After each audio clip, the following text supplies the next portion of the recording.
Mi fa piacere anche perché io qua sono da casa. Che si ridono? Guarda che io sono del nord-est. Sì, perché nel nord-est, diciamo, per essere integrati, basta realizzare la cosiddetta teoria delle 3C. Casa, capannone e quattrina. Ho cominciato così dalla casa, girando a Treviso ho visto un bello cartello e stava scritto vendita casa al grezzo. Tutto sommato sono un poco tamarro, spero di essere grezzo abbastanza. Evidentemente tenevo ragione, perché alla fine hanno detto a me, ma non mi fa raccontare, sono contento. Dico, alla fine hanno dato a me questo loft, perché non ci sono i muri nel mezzo e manco fuori dal mezzo. Tanto che non capivo come mai, visto che faceva un freddo allucinante. Poi mi ha tranquillizzato il costruttore. Mi ha detto, ma tenga paura di un fientito di campagna. È solo questione di adattarsene. Sì, ho fatto io. Infatti mi sono adattato. Ma in salotto mi continua a crescere un prato tipo Wimbledon.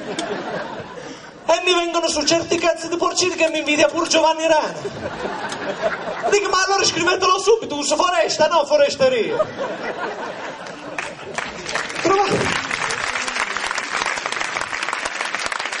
Trovata la casa, è stato il tempo del lavoro. E dopo un po' di agenzie di lavoro intestinale che ho frequentate, alla fine ho detto quasi quasi mi presento nell'azienda e mi propongo come ragioniere, visto che sto diploma mi è costato 7 anni di calcio al culo di papà.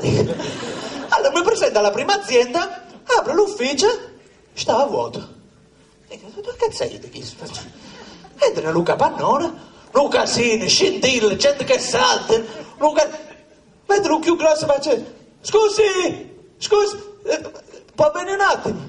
E lui più grosso, un panzone, si pulizia le mani e fa, buongiorno mi dia. Buongiorno, niente, io sono ragioniere, volevo presentare il mio curriculum, volevo parlare col direttore del personale. Ci sta? Fa, come no? Vengomi. Andiamo in ufficio, sta sette sulla sedia, si pulizia le mani e mi fa, buongiorno mi dia. Sì, ma che è il direttore del personale?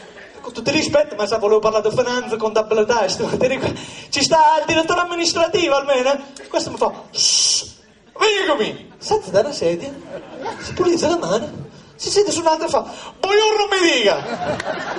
Faccio, ma che è pure il direttore amministrativo? Fa, sì, e se va in cerca del parone, pare che in questo momento sei impegnato. E se io per tempo con te non deficiente.